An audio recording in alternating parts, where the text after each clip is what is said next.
कहते हैं तेरी क्या बुनियाद पुरानी, तू पेंडा पंथ पकड़े। वो पेंडा माने वो मार्ग, कौन सा मार्ग जिससे ये 84 लाख योनियों की ये भ्रमणा, ये कष्ट, जन्म और मृत्यु समाप्त हो जा, उस मार्ग को पकड़।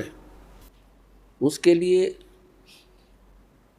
श्रीमद् भगवत गीता अध्याय नंबर 4 के श्लोक नंबर 32 में कहा है कि अर्जुन, जो मैंने अभी आपको ज्ञान सुनाया, अध्याय नंबर 4 के श्लोक 25 से लेकर 30 तक, जिसमें कहा गया है कि कोई तो देवताओं की पूजा करते हैं और कोई हवन यज्ञ ही करके संतुष्ट है,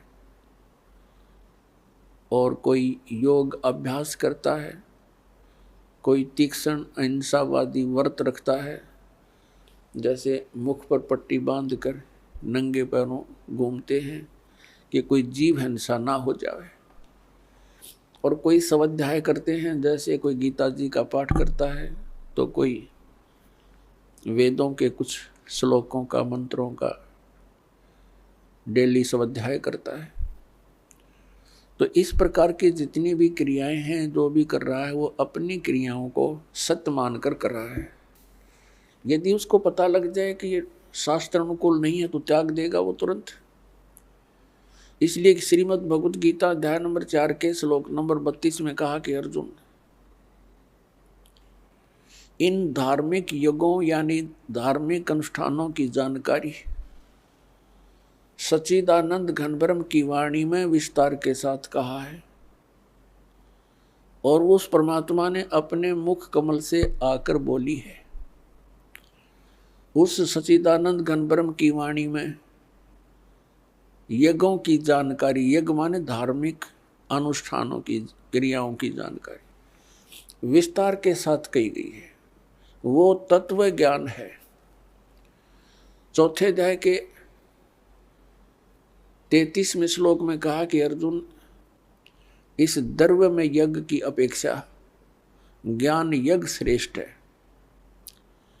द्रव्य यज्ञ क्या होता है? जैसे देखा देखी कहीं भंडारे कर दिए, गंगा के किनारे कहीं कंबल बांट दिए,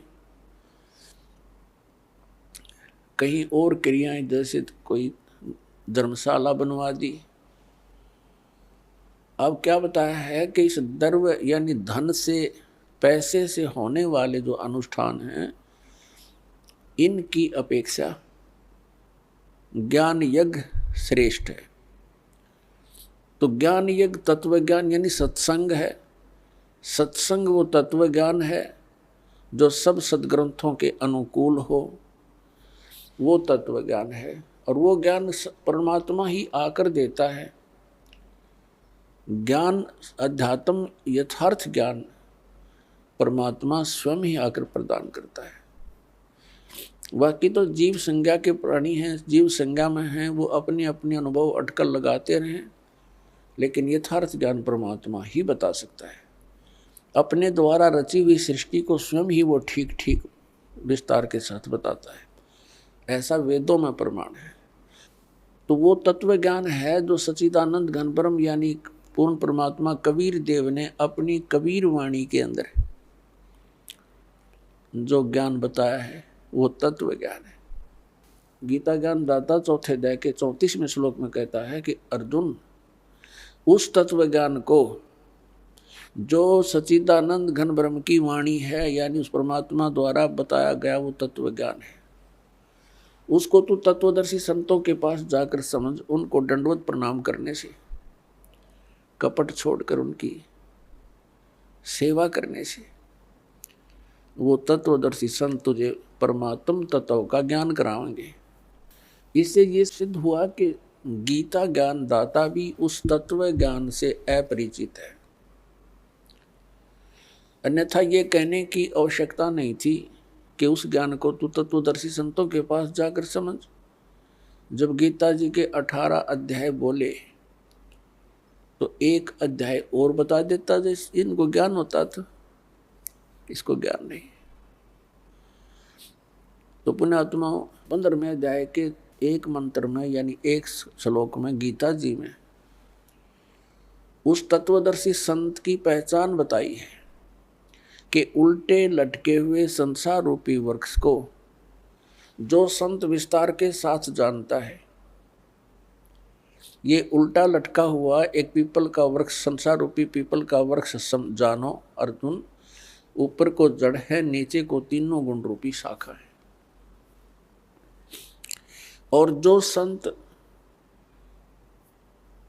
इस उल्टे लटके हुए संसार रूपी वृक्ष के सभी छंद, सभी विभागों को बता देगा, स वेदवित, वह तत्वदर्शी संत है। पुण्यात्माओं, जब तक सत्संग नहीं मिलेगा इस प्राणी को, तब तक ये ऐसे ही इस जन्म और मृत्यु के दीर्घ रोग से ग्रस्त रहेगा। और सत्संग केवल परमात्मा ही बता सकते हैं। वो परमात्मा 600 वर्ष पहले आकर के हमें सत्संग बताया करते थे, ज्ञान दिया करते थे उस अपनी अमृत वाणी से, सच्चिदानंद घन ब्रह्म की वाणी से। तो उस समय हम स्वीकार नहीं कर सके क्योंकि हम अशिक्षित थे। और जो एक ब्राह्मण वर्ग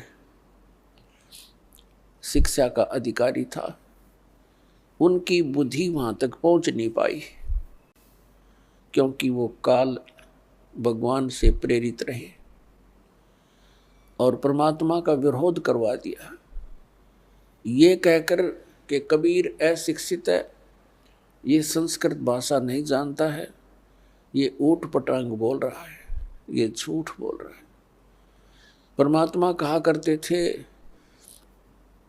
गुण तीनों की भक्ति में ये भूल पड़ो संसार, कहें कबीर निज नाम बिना कैसे उतरो पार। तीन देव की जो करते भक्ति, उनकी कदे ना होवे मुक्ति। आज से लगभग 600 वर्ष पहले ये शब्द बोलना कि तीन देवता ब्रह्मा विष्णु महेश जी की जो भक्ति करते हैं उनका कभी मोक्ष नहीं हो सकता।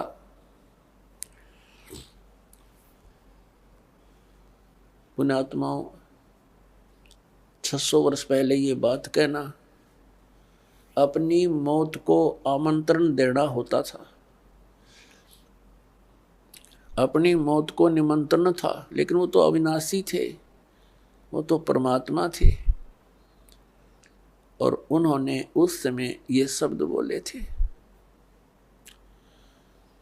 और ऐसा घोर विरोध किया था उस मालिक की। उन लीलाओं को जो पढ़ते हैं आंखों से आंसू नहीं सूखते। ऐसे जुल्म गुजारे थे उस परम पिता के ऊपर, हमारे भगवान अपने पिता के ऊपर। अब जो विरोध कर रहे थे वो भी उसी के बच्चे, ब्राह्मण काजी मुल्ला, उसी परमात्मा के बच्चे हैं। उस परमेश्वर ने किसी को भी दुराशीष नहीं दी, नहीं तो वो समर्थ शक्ति एक पल में, अगर इन दूसरों वो हमारे पिता ना होते तो उनको बहुत कुछ दंड दे देते, ऐसा दे देते पूछो मत।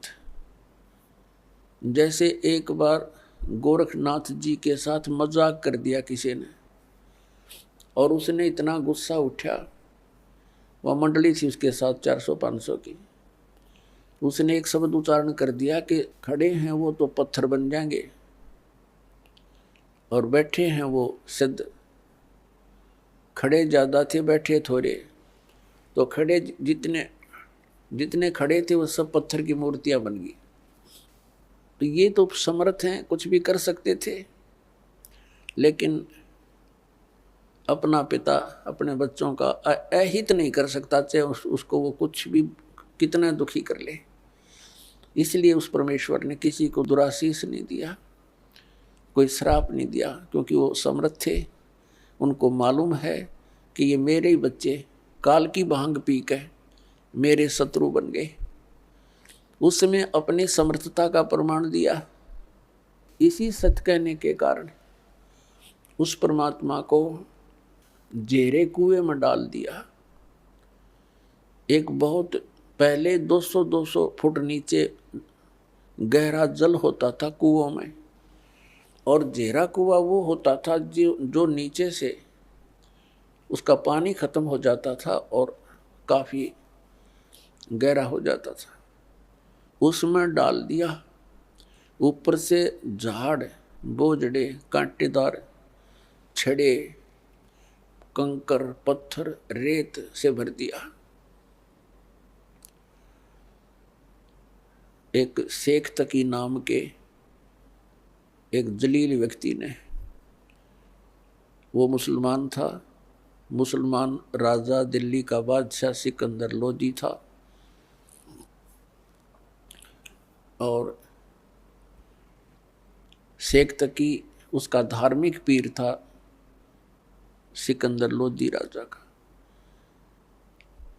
मुसलमानों को इकट्ठा कर लेता था, राजा के सामने नारे लगवा देता था, राजा पब्लिक को देखकर घबरा जाता था, और फिर वो मनमानी सजा दिया करते थे। कबीर परमात्मा कुएं में डाल दिया, भर दिया पूरा, और कुछ देर के बाद वो गए सिकंदर लोधी के पास।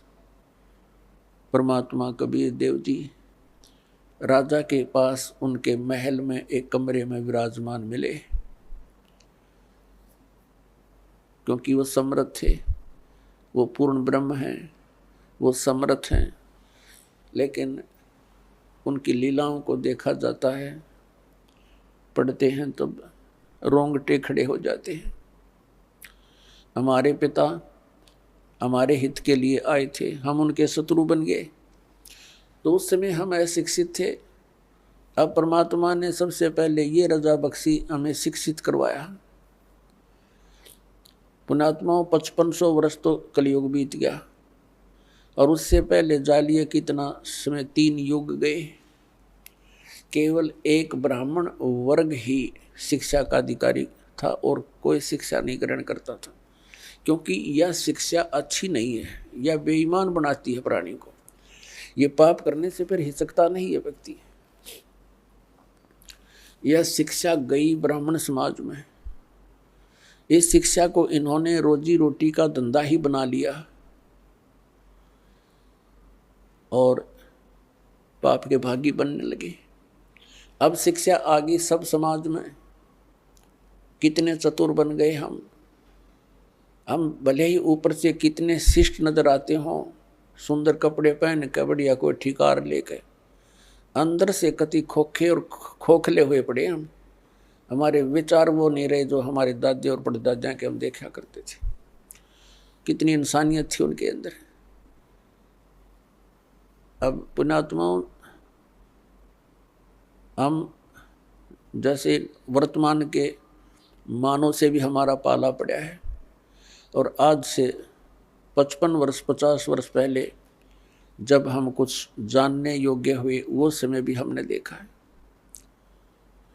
उस समय में और आज में दिन और रात का अंतर हो गया। इतनी गिरावट आ गई हमारी मानसिकता के अंदर, हमारे शिष्टाचार के अंदर। इसका कारण ये शिक्षा ही है। आप ऑफिस में जाते हो, किसी भी कार्यालय में, वहाँ भी इंसान है। बाहर पंक्ति में खड़ा वो भी इंसान है। कोई दया धर्म नाम की चीज नहीं रह रही। खाएं जाओ धक्के, गिड़गिड़ाएं जाओ उनके सामने, रहम रहा नहीं। 10 रुपये दे दे तो काम कर दे, नहीं तो खाओ धक्के। तो ये जलालत हमको किसने सिखाई? इस शिक्षा ने सिखा दी। और क्या करते हैं फिर उस पैसे का? हम कोठी बनाते हैं, बंगला बनाते हैं, कार खरीदते हैं, और फिर घर में कोई ना कोई ऐसी समस्या, कोई दुर्घटना हो जाती है, कोई बीमारी लग जाती है। उस सारे पैसे को फिर हम ऐसे ही, वो पैसा तो रहता नहीं, व्यर्थ हो जाता है। कोठी बना दी, मृत्यु होगी, आप गधा बन कर कुम्हार के घर मिट्टी ढो रहा है और कोठी वहाँ खड़ी है, चाट ले उसको, ठीक हो। तो पुण्यात्मा, इस ज्ञान से हम इस माया से वापस होंगे, क्योंकि ये माया दुश्मन है हमारी। और इस माया का हम प्रयोग कहाँ करते हैं? हमने परंपराएं गलत बना ली।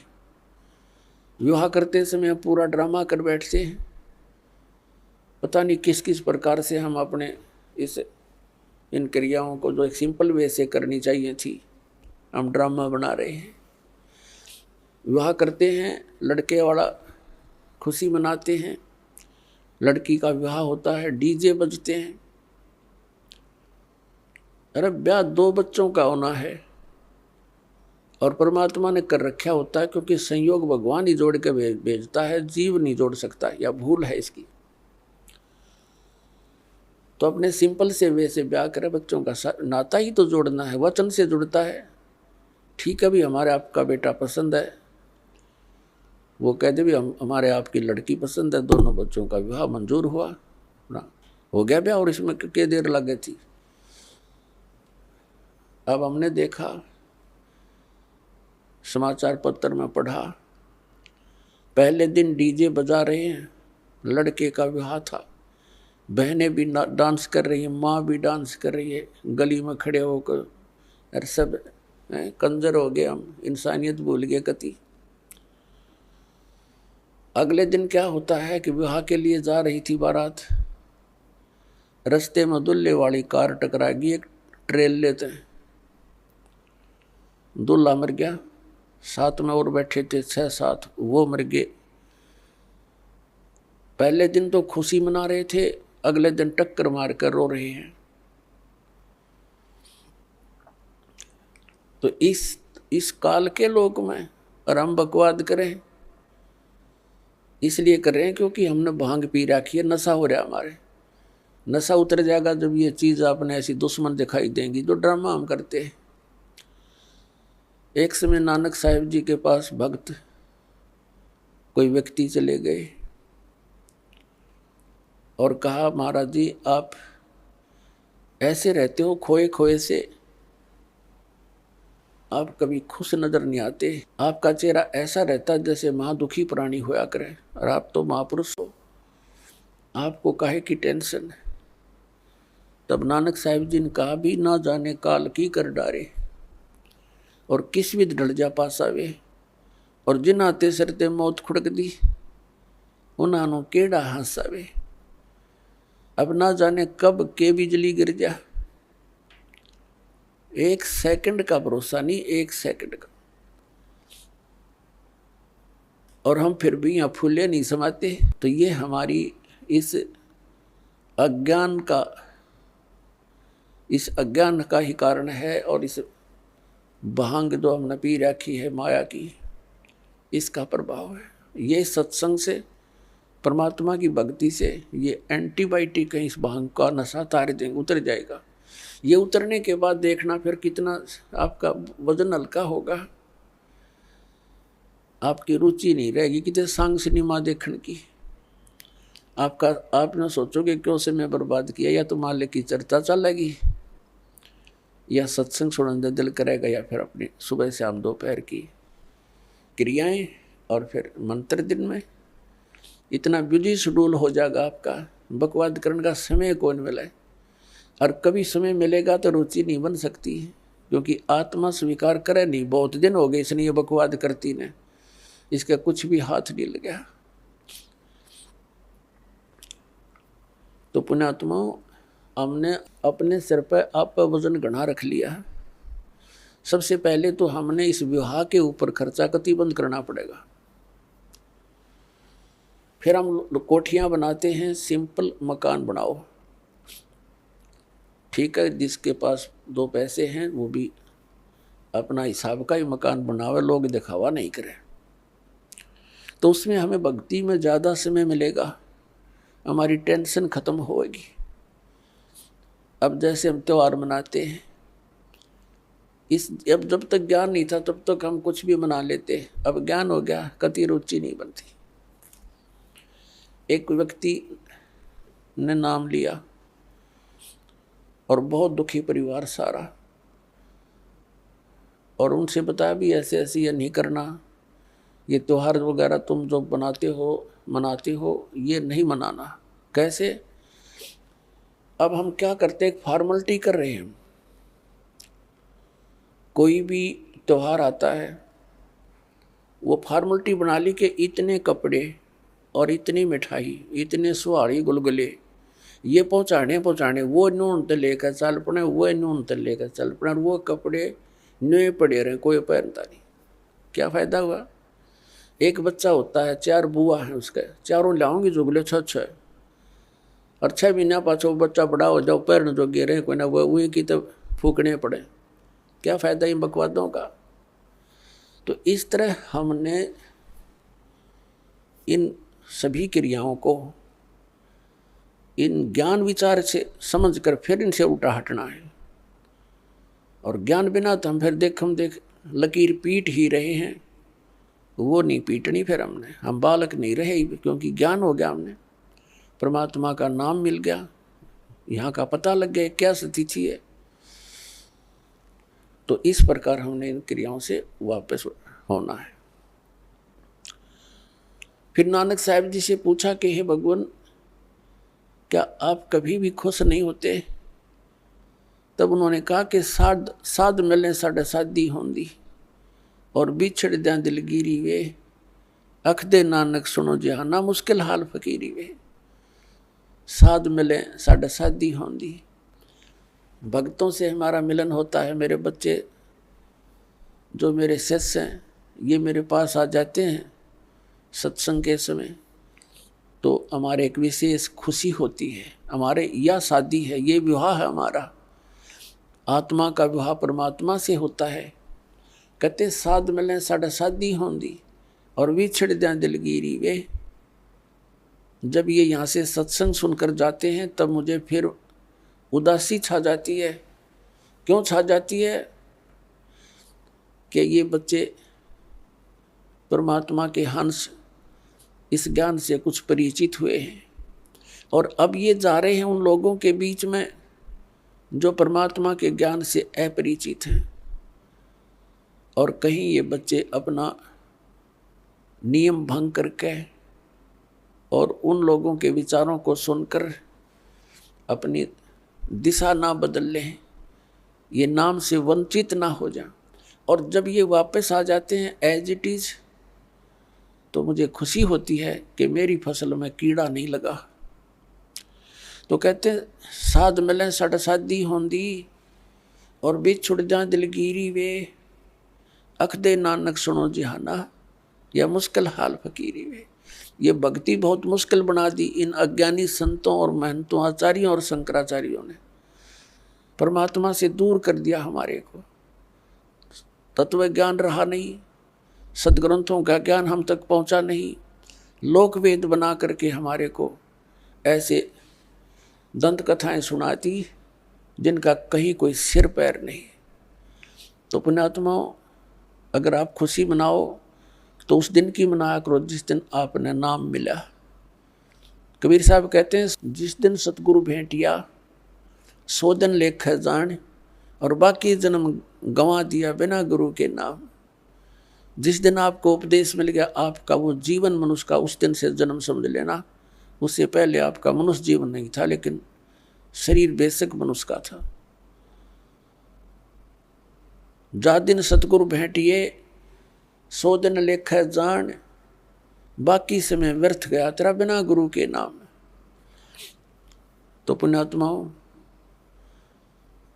परमात्मा की कृपा से आपको ये सत्संग मिला है, तो सबसे पहले मालिक ने हमारे को शिक्षा देनी पड़ी, और इस शिक्षा के बिना हम भगवान को पहचान नहीं सके थे। उनको मालूम था कि ये खूब बिगड़ेंगे, शिक्षा होते ही ये खूब अवाम उड़ेंगे, वैज्ञानिक पाक गए हैं बना के परमात्मा गॉड गिवन मटेरियल पर अनुसंधान करके ये भगवान से दूर करने लग गए, और आप भी होने लगे। कहीं भगवान नहीं है, एक विश्व नियम है, एक एलिमेंट खोज लिया है, उससे सब कुछ बनता है। वो एलिमेंट किसने बनाया? इन वैज्ञानिकों ने बना दिया। परमात्मा के मटेरियल के ऊपर बकवाद करते हैं। अगर 2 वर्ष वर्षा ना हुआ ना, ये वैज्ञानिक भी इनके सारे इंस्ट्रूमेंट अड़क पड़े पड़े जड़े, जंग लाग जाए इनके अंदर। भगवान के रहम को बुला दिया, भगवान से कोसों दूर कर दिया हमारे को, और क्या बनाया इन्होंने, परमाणु बम बना लिया अपना नाश करने के लिए। है तेरा गजब है। और पुण्यात्माओं, ये इंटरनेट और ये प्रोजेक्टर, टेलीविज़न, ये परमात्मा का दिया हुआ ज्ञान है, जीव सत्र का नहीं है कि किसी का भूल हो कि मनुष्य बना दिए ऐसे आइटम। परमात्मा कबीर जी ने उनको बुद्धि दे करके ये बनवाया है। और किस लिए? आज के दिन के लिए, इस समय के लिए, कि एक जगह मेरा ज्ञान चला करेगा, करोड़ों बच्चे मेरे एक टाइम पर सुना करेंगे और प्रत्यक्ष प्रमाण देखा करेंगे। प्रोजेक्टर बनवा दिए, दास यहाँ दिखाता, आप वहाँ बैठे प्रमाण देख रहे हैं, टीवी के ऊपर देख रहे हैं, घर घर बैठा परमात्मा संदेश भेज रहा है। मालिक को मालूम था, क्योंकि काल ने कहा था, परमात्मा कबीर जी से प्रार्थना की थी, चापलूसी करके के 3 युगों में जीव कम ले जाना, और चौथा युग जब कलयुग आवे, तब तब शरण जीव बहु जावे, ऐसा वचन हर मोय दीजै, तब तुम गमन संसार ही कीजै। परमात्मा के चरण पकड़ के वचनबद्ध कर लिया था कि 3 युगों में जीव वापस कम ले जाना, और चौथा युग जब कलयुग आवे, तब तब शरण जीव बहु जावे। फिर वैसे गणे कितने ले जिए चौथे युग में। तो परमात्मा ने कहा था ठीक है, मैं वचनबद्ध हुआ और चौथे युग कलयुग में जीव ले जाऊंगा। तब एकदम जब देख लिया ना वचनबद्ध हो गए, उसी समय आंखें पलट ली भस्मासुर की तरह, और कहने लगा, बेशक कलयुग में तुम आ जाना, कलयुग में ऐसे कर दूंगा इन प्राणियों को कि ये भक्ति योग्य नहीं रहेंगे, इनके इतने मलिन आत्मा कर दूंगा, और मंदिर, मस्जिद और छोटी तीर्थों पर, इनके ऊपर, धामों के ऊपर आश्रित कर दूंगा, और देवी देवताओं की पूजा पर इनको आरूढ़ कर दूंगा। आपकी कोई भी बात नहीं सुनेगा, और आ जाना बेशक। बेशक कहा था, जोग जीत जाओ संसारा, जीव न माने कहा तुम्हारा, जीव तुम्हारा कहा न माने, हमारी ओढ़ हो बाद बखाने।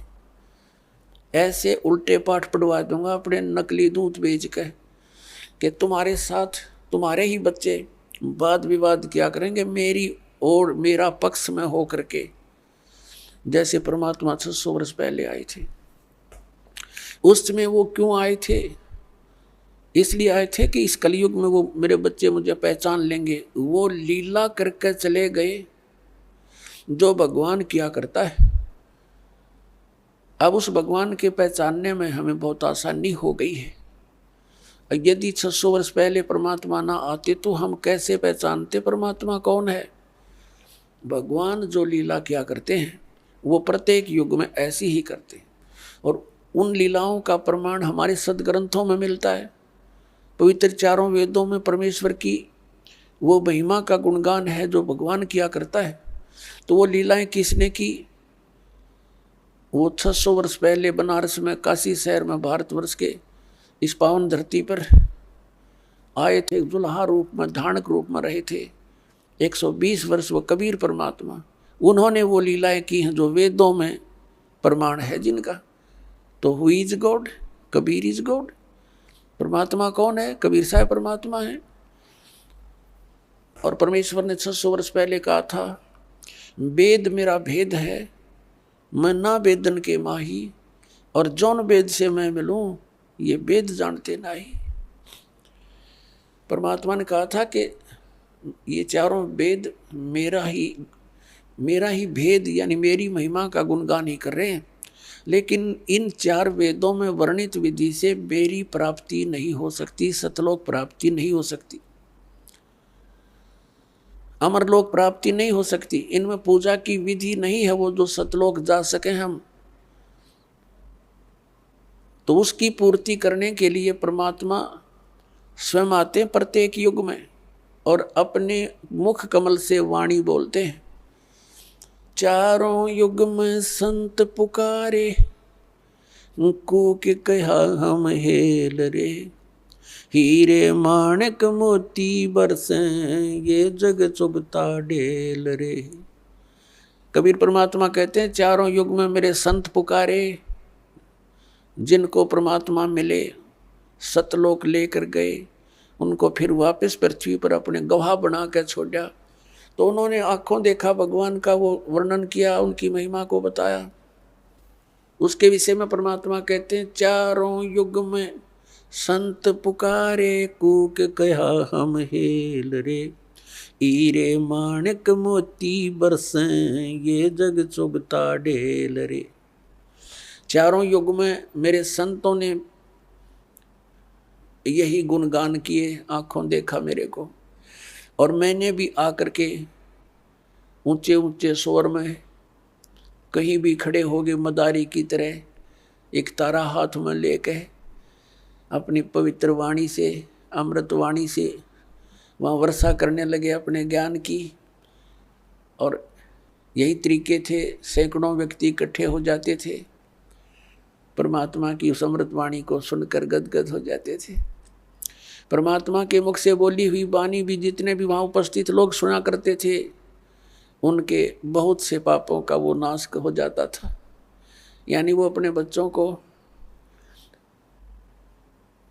फिर से भक्ति से परिपूर्ण करने के लिए आते रहते हैं, ताकि इनमें आस्था भगवान की बनी रहे। और काल ये चाहता है कि ये नास्तिक हो जाएं, इनको कोई भी आध्यात्मिक लाभ ना हो, ऐसी भक्ति विधि प्रोड्यूस करवा दी, प्रवेश करवा दी संसार में।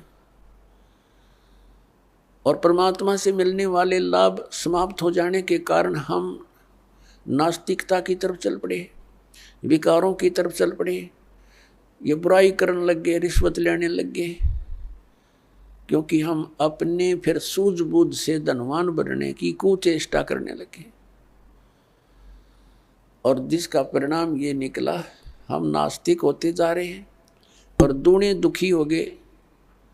जैसे कोई व्यक्ति 2 नंबर से पैसे इकट्ठे करता है, कोई मिलावट करता है, कोई रिश्वत लेता है, या कोई किसी को धोखा दे करके पैसे इकट्ठे करता है, तो उसके लिए वो विष का काम करेंगे। अब एक व्यक्ति बता रहा था, उसका इकलौता पुत्र बीमार हो गया। पहले तो देश अपने लोकल डॉक्टरों को दिखाते रहे, कभी आराम हो जाए, कभी फिर हो जाए। फिर ऐसे ही संत साधु संतों के चक्कर में पड़ गए। फिर लास्ट में जब बिल्कुल वो एट द डेथ हो गया, मरने को हुआ, तो उसको फिर पीजीआई ले गए, वो ऑल इंडिया इंस्टीट्यूट दिल्ली लेकर गए। उसकी दोनों किडनी फेल होगी। किडनियों का ऑपरेशन हो गया, किसी रिश्तेदार ने दे दुआ दिए हुए। तो फिर क्या हुआ, वो लड़का स्वस्थ हो गया। पैसे लग गए लगभग 3 लाख से ऊपर। आज से लगभग 30 वर्ष पूर्व की बातें हैं।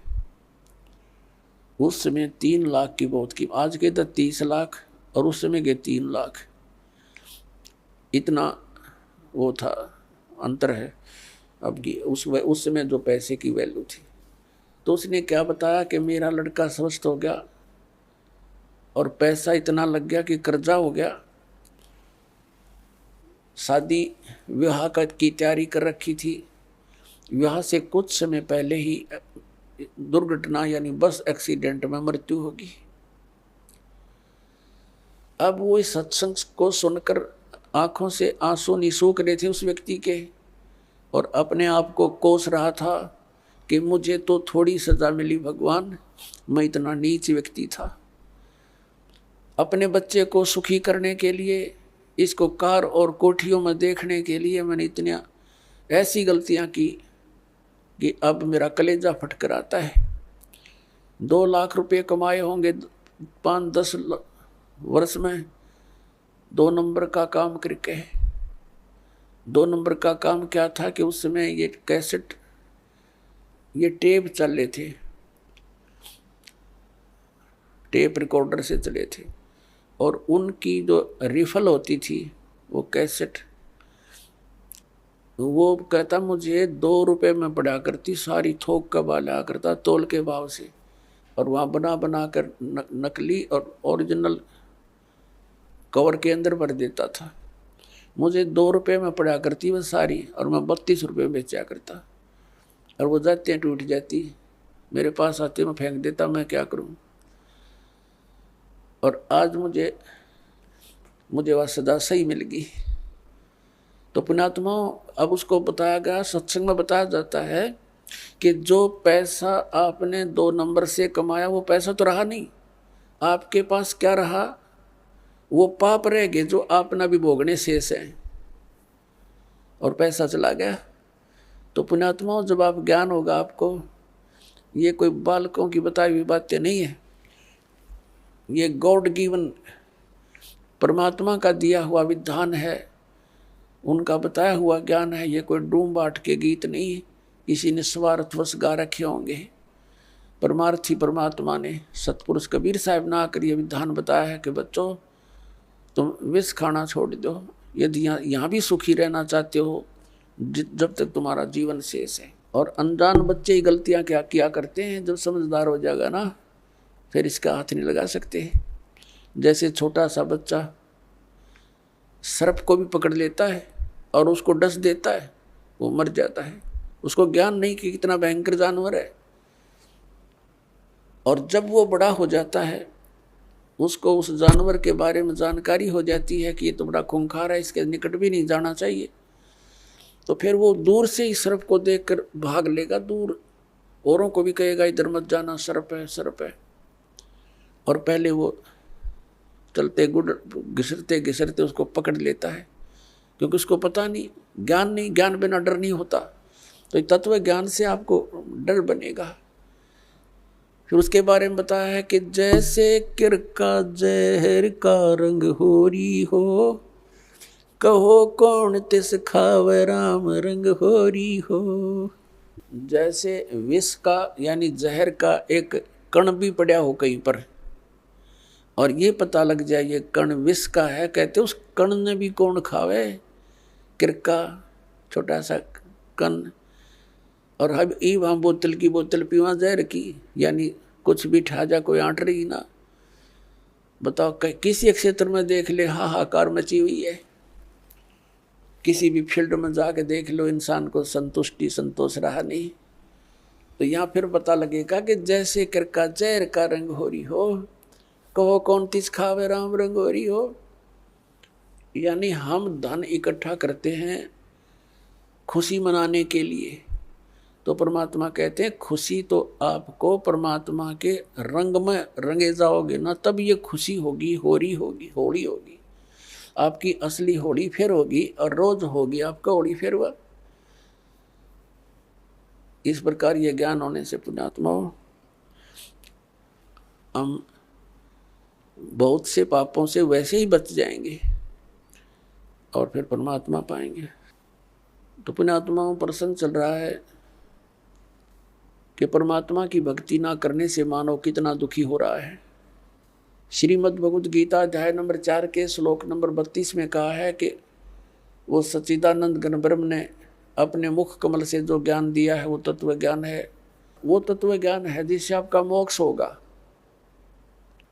सब कर्म बंधनों से मुक्त हो जाएगा। और उस तत्व ज्ञान को मैं नहीं जानता, गीता ज्ञानदाता कहता, तत्वदर्शी संतों से पूछ ले, वो बताएंगे। इसने तो अपना पल्ला झाड़ दिया और 18 अध्याय भी बोल दिए, बात वहीं की वहीं छोड़ दी। फिर उस तत्वदर्शी संत की पहचान बताई है गीता अध्याय नंबर 15 के श्लोक नंबर 1 में श्रीमद् भगवद गीता में, के उल्टे लटके हुए संसार रूपी वृक्ष को, ये संसार रूपी उल्टा लटका हुआ वृक्ष जानो। ऊपर को जो जड़ है वो तो पूर्ण परमात्मा समझ लो, परम अक्षर ब्रह्म सतपुरुष। और ऊपर के लोक जहाँ वो मालिक रहता है वो अमर लोक है, वो सारे मिलकर अमर लोक है वो।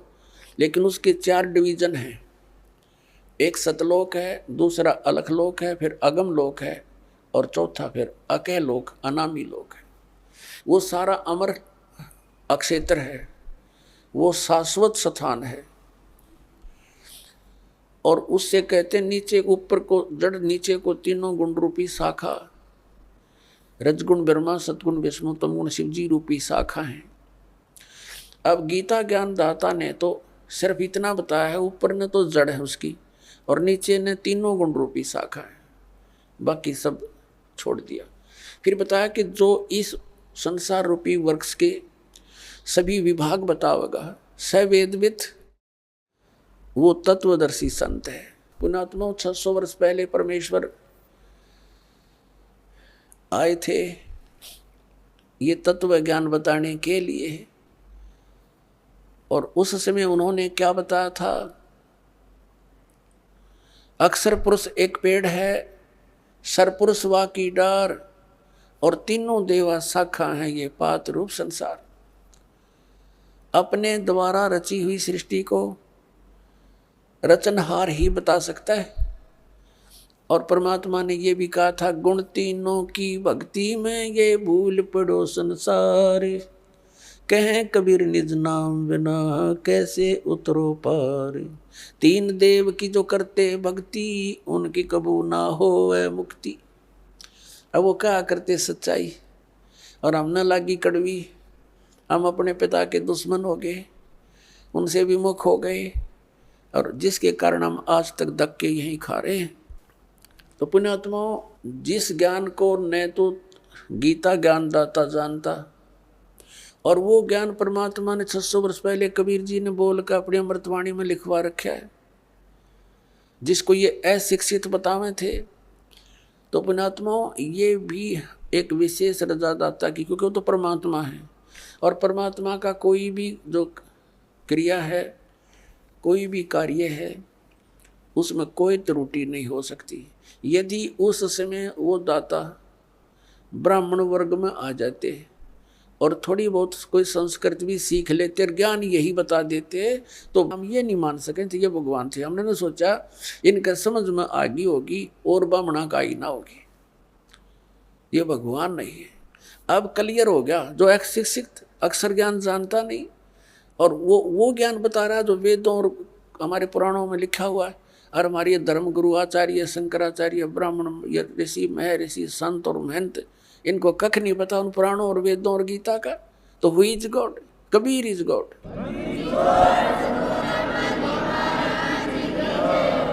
अब श्रीमद् भगवद गीता अध्याय नंबर 15 का श्लोक नंबर 1 समझने में आसानी होगी। पहले चित्र देखिए, ये है उल्टा लटका हुआ संसार रूपी वृक्ष। ऊर्ध्व मूलम अधः शाखम अश्वत्थम प्राहु अवम छंदासी यस्य प्रणानी। प्रणानी माने पत्ते। छंदासी यस्य प्रणानी ये तम वेद स वेदवित। ये देखिएगा श्रीमद् भगवद गीता, गीता प्रेस गोरखपुर से प्रकाशित है।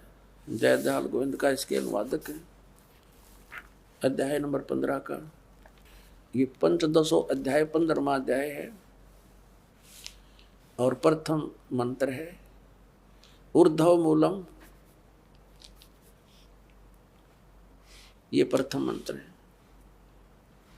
ऊर्ध्व मूलम अधः शाखम अश्वत्थम प्राहु अवम छंदासी यस्य प्रणानी ये तम वेद स वेदवित। वेद माने जानना भी होता है और वेद ये चारों वेदों का भी बोधक है। ऊर्ध्व माने ऊपर को, मूलम माने जड़, और नीचे अधः माने नीचे को, शाखाएं। अश्वत्थम प्राहु अवम ये संसार रूपी पीपल का वृक्ष अविनाशी कहा गया है। छंदासी यानी इसके विभाग, छंद इसके पत्ते, प्रणानी इसके पत्ते, ये जो हैं ये पत्ते आदि इसके विभाग हैं। और ये तम वेद, इन सब को जो जानता है स वेदवित, वह वेद के तात्पर्य को जानने वाला है। इनका पढ़िएगा। आदि पुरुष परमेश्वर मूल वाले, यहाँ लिखना था आदि पुरुष परमेश्वर यानी पूर्ण परमात्मा रूपी ऊपर को जड़ वाले। ऊर्ध्व माने ऊपर को, अधः शाखा होना चाहिए था नीचे को शाखा वाला। यो ब्रह्मा रूप मुख्य शाखा वाले, गलत कर रखा है। क्योंकि इस देखो 2 नंबर श्लोक नंबर 2 में 2 बार अधः शब्द है। अधः अध है। और इसका अनुवाद ही नहीं अंग्रेजों ने कर रखा है। देख, अध है माने नीचे, अध है माने नीचे। अरे यहाँ भूल गई, यहाँ करके कल्याण वाला। यहाँ लिखना था नीचे शाखम, कति सीधा ऊर्ध्व मूलम, ऊपर को मूल वाला और नीचे को शाखा वाला। ये संसार रूपी, इस संसार रूपी पीपल के वृक्ष को अविनाशी कहते हैं। वेद जिसके पत्ते कहे गए, इन छंद माने वेद लिखे हैं। ये देखा कल इनकी छंदासी यानी विभाग हैं जिसके ये पत्ते आदि। और इन सब को, इस संसार रूपी वृक्ष को जो पुरुष मूल सहित यानी जड़ से लेकर पत्तों तक तत्व से जानता है, स वेदविद। संस्कृत भी पढ़ लो, यह कोई लंबी चौड़ी बात ना जीवते, हमने ध्यान ना दिया था इसकी ओर। स माने वह है, वेदविद माने वेद के तात्पर्य को जानने वाला, यानी तत्वदर्शी संत है वो, जो इसके सारे विभाग जानता है। तो वो कौन है, किसने बताया ये ज्ञान? कबीर परमेश्वर ने 600 वर्ष पहले। और रामानंद जी को जब उन चारों वेदों का ज्ञाता माना जाता था महर्षि रामानंद जी, और पुराणों को कंठस्थ याद कर रखा था।